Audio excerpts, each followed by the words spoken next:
जय श्री राम मित्रों। तो जैसा कि हमने पिछले वीडियो में जाना कि कब हमें वास्तु पूजा करनी चाहिए, उसके हमने 19 से 20 ऐसे पॉइंट्स बताए। ऐसी सिचुएशंस थी, ऐसे ओकेजन्स, ऐसे इवेंट्स थे जिन पर हमें वास्तु पूजा करनी चाहिए। अब नेक्स्ट हमने जैसा कि बताया कि चारों वर्णों ब्राह्मण, क्षत्रिय, वैश्य और शूद्र, इन लोगों को किस तरह की भूमि में वास करना चाहिए, कैसी किस तरह की भूमि में इनको रहना चाहिए, तो इनके जो कार्य करने की क्षमता है, प्रोडक्टिविटी है, वो इंक्रीज होती है और इनको अपना काम करने में आनंद भी आता है। तो मैं आज आपको ये चीजें बताने वाला हूं। तो चलिए स्टार्ट करते हैं।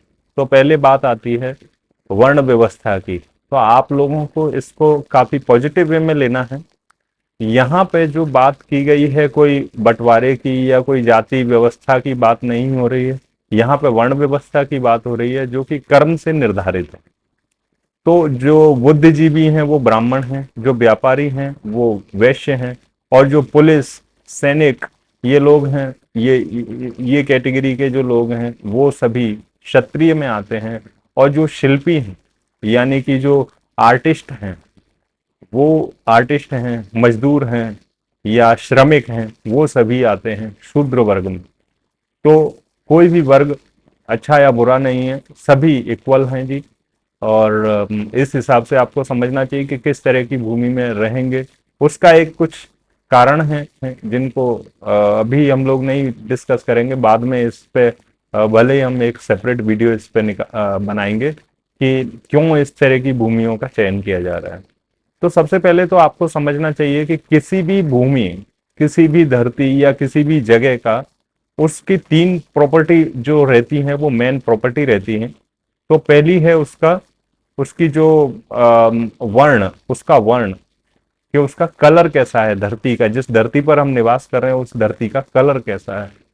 और फिर दूसरे नंबर पे आता है उसका गंध, यानी उसकी स्मेल किस टाइप की है। अलग अलग धरती, अलग अलग जो भूमि रहती है उसकी अलग अलग तरह की स्मेल होती है। और तीसरा नंबर आता है उसका टेस्ट कैसा है, उसका स्वाद कैसा है। तो ये तीन चीजें डिसाइड करती हैं कि किस तरह की भूमि, वो किस तरह की भूमि है।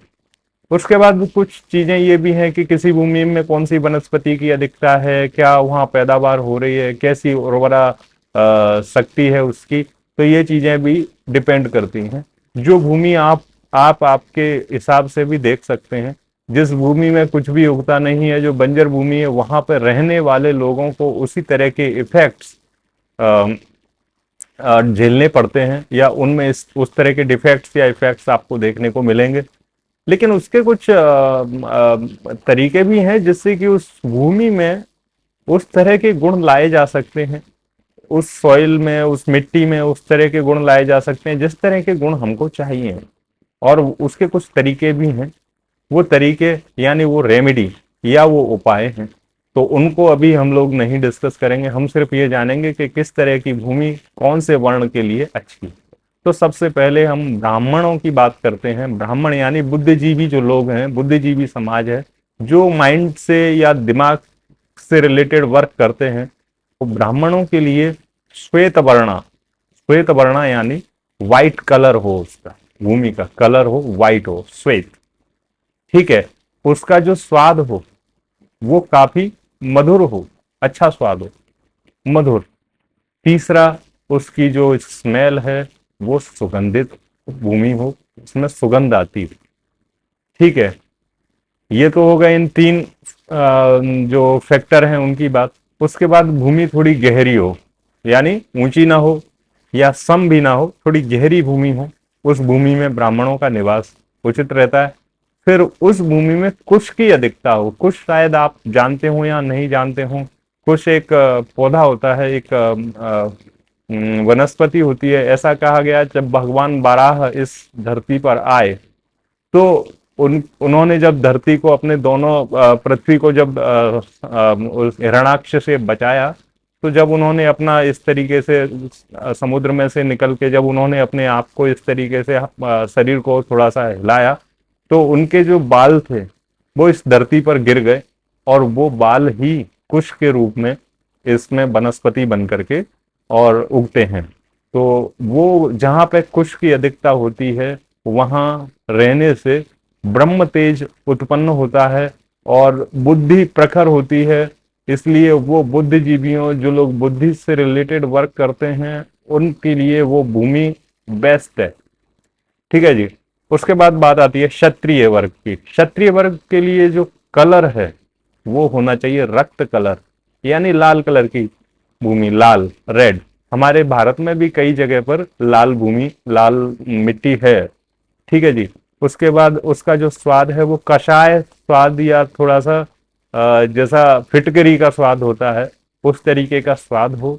उसकी गंध रक्त गंध होनी चाहिए। उसमें कुछ ऐसे केमिकल्स होते हैं, ऐसे मिनरल्स होते हैं जिसकी वजह से उस भूमि का जो स्मेल है वो रक्त के जैसी स्मेल हो जाती है। तो इस तरह की भूमि क्षत्रियों के लिए बेस्ट है। और दूसरी चीज, जिस भूमि में दूर्वा यानी दूब उसकी अधिकता होती है वो भूमि में क्षत्रिय क्षत्रिय गुण होते हैं। और वो काफी बल और क्योंकि वो जीवनदायिनी शक्ति से परिपूर्ण होती है, तो इसलिए उस भूमि पर रहने वाले लोग काफी बलशाली और काफी वीर होते हैं। और और नेक्स्ट पॉइंट है इनके लिए, जो क्षत्रियों के लिए भूमि होनी चाहिए थोड़ी ऊंची होनी चाहिए, नीची और सम नहीं होनी चाहिए। ठीक है जी, ये हो गया क्षत्रियों के लिए। अब वैश्यों की बात। तो वैश्यों के लिए जो वर्ण है, जो कलर है, वो है पीत वर्ण। पीत यानी पीली मिट्टी। ठीक है जी। मधु के समान उसमें गंध होनी चाहिए, यानी उसमें जो गंध है वो कैसी आनी चाहिए, मधु यानी शहद के जैसी उसमें गंध आए। फिर अम्ल जैसा स्वाद, यानी वो खट्टी खट्टे स्वाद की हो। तो इस तरीके की भूमि के ये तीन गुण हो। उसके बाद भूमि सम हो। सम हो, ना तो ऊंची हो ना नीची हो। ठीक है जी। और उसके बाद उस भूमि में बढ़िया अच्छे फल फूल, लताएं, पुष्प आदि खिलते हों, तो वो भूमि क्षत्रियों के लिए बेस्ट है। फिर चौथे नंबर पे आती है शूद्रों के लिए किस तरह की भूमि हो। तो शूद्रों के लिए कृष्ण वर्ण की भूमि हो, यानी कि काली मिट्टी हो। मध्य के समान जिसमें गंध आती हो, यानी मध्य यानी आप मध्य यानी कि शराब, जिसमें मध्य के समान गंध आती हो और जिसका जो स्वाद हो वो नीम की भांति कड़वा स्वाद हो, तो वो भूमि शूद्रों के लिए बेस्ट भूमि कही गई है।